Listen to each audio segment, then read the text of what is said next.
Alors, j'ai dit, on rappelle ce qu'on a vu la dernière fois. On est perplan, si seulement si A c'est égal à K de J où J est une forme linéaire non nulle.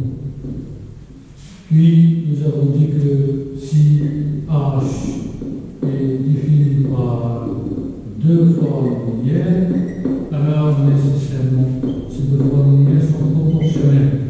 Des définitions égales à lambda puis 1.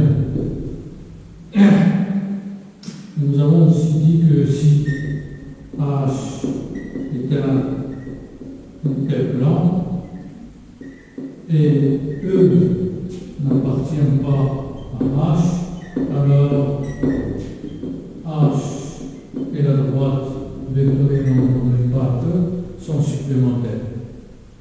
Bon, ça c'est déjà vu. Donc, maintenant, on va essayer de voir comment on montre que H est un interplan en profitant d'une propriété de ce genre. Alors, proposition.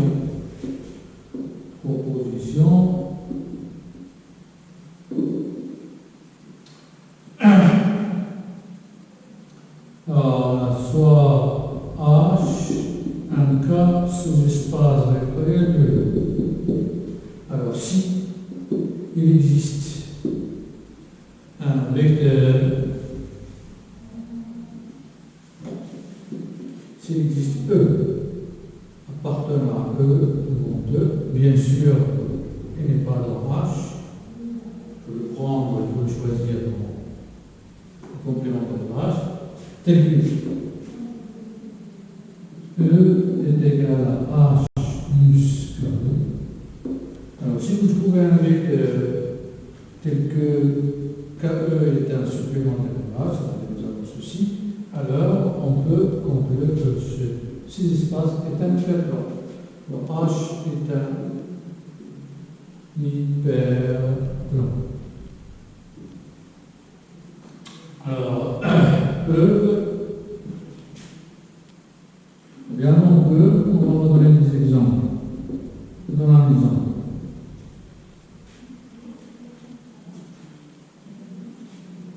Alors là, commencez par la première question. Si vous aussi de cet exercice, montrez que R de O c'est égal à H plus KE où H c'est l'ensemble du triplé x, y, z appartenant à un z plus x plus y plus z est égal à 0 et E est égal à 1, 1, 1. Bon, cet exercice on l'a déjà vu en cours. On va essayer de le refaire, c'est l'occasion de le refaire. Alors, une fois que vous avez montré ça, alors là, on a trouvé un vecteur et que donc on peut conclure que H, d'après cette proposition, que H est un hyperplan.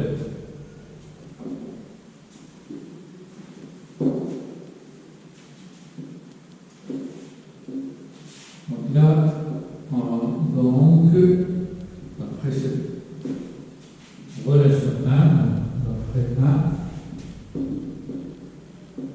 H est un hyperplan.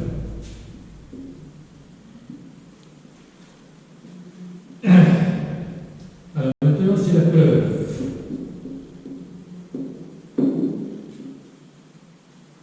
Alors, supposons que E c'est égal à H plus K2. Nous cherchons à montrer que H est un hyperplan.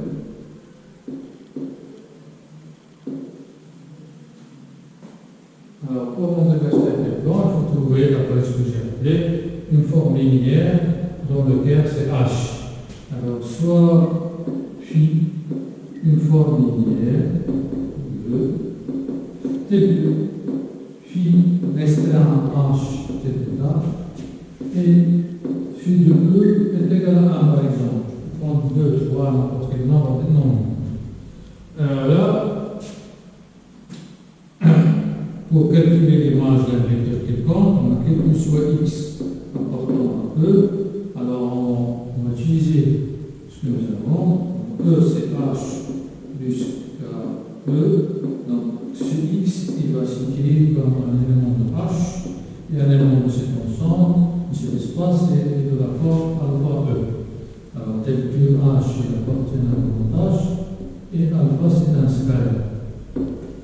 Alors maintenant, on va montrer que phi de X,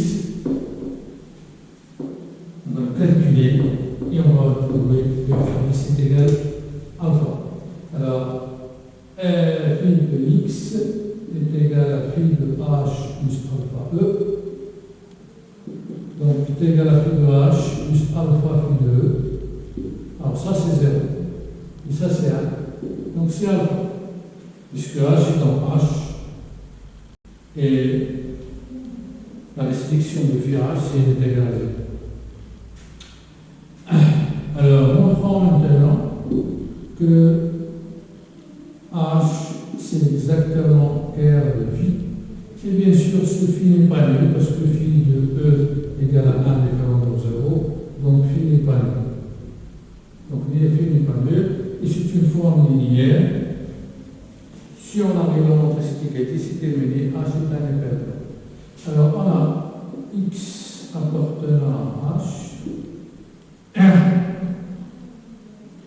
Et on va mieux commencer par X appartenant à R. X appartenant à R, de phi. Si seulement si, d'après ceci, phi de X égale à 0, et d'après ceci, si seulement si alpha égale à 0. Si seulement si X égale à H, et il appartient à H. Donc, comme ça, on a montré l'égalité avec des équivalences. Voilà, c'est terminé pour la proposition et sa démonstration.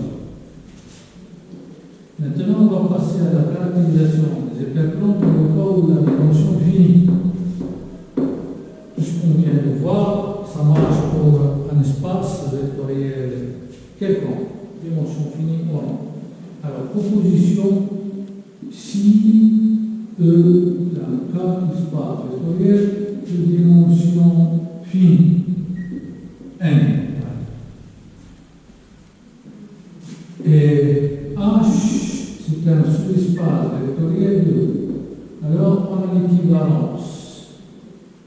On a H est un hyperplan. Si seulement si dimension de H égale à N moins 1, c'est-à-dire égale à la dimension de E moins 1. Donc, dans le cas où la dimension est définie, c'est la dimension définie, ce qui caractérise les hyperplans, c'est la dimension. La dimension de H, c'est égal à la dimension de l'espace moins 1. Donc, dans R3, les hyperplans sont les plans. Par exemple, ici, si E est égal à L carré, alors les hyperplans sont les droites vectorielles. C'est-à-dire les espaces de dimension 1, c'est la dimension 2. Donc, H, la dimension 2 moins 1, c'est 1. Ce sont les hyperplans. Dans R3, les hyperplans sont les plans.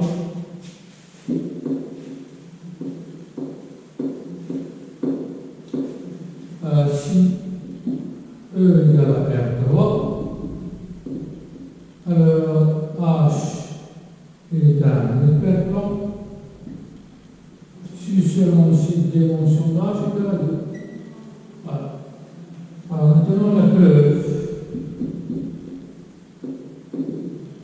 Ce sens.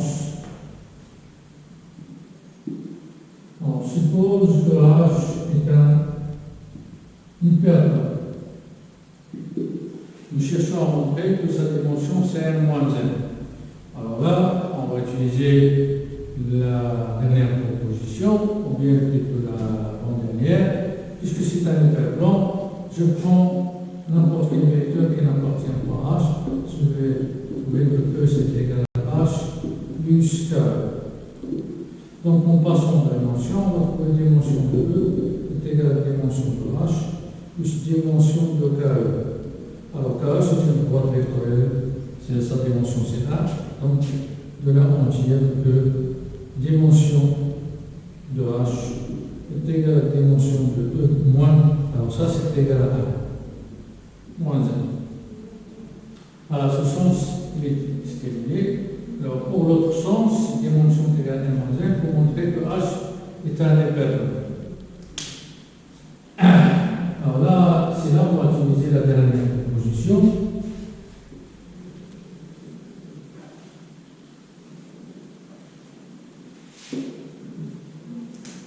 Ce sens, supposons dimension de H égale à n moins 1. Alors dans un espace de dimension finie, nous avons vu que cet espace admet au moins un supplémentaire.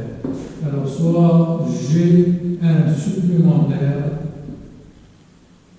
de H dans E. Bon, il existe parce que dimension car dimension de E, et puis ça c'est dans beaucoup, tout espace dans un espace de dimension finie, tout cet espace admet au moins un supplémentaire. C'est-à-dire que H est plus G, c'est E.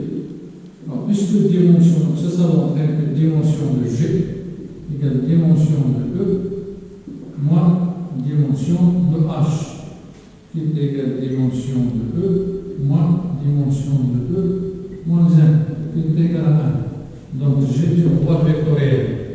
Donc ça montre qu'il existe un vecteur dans E tel que G égale K.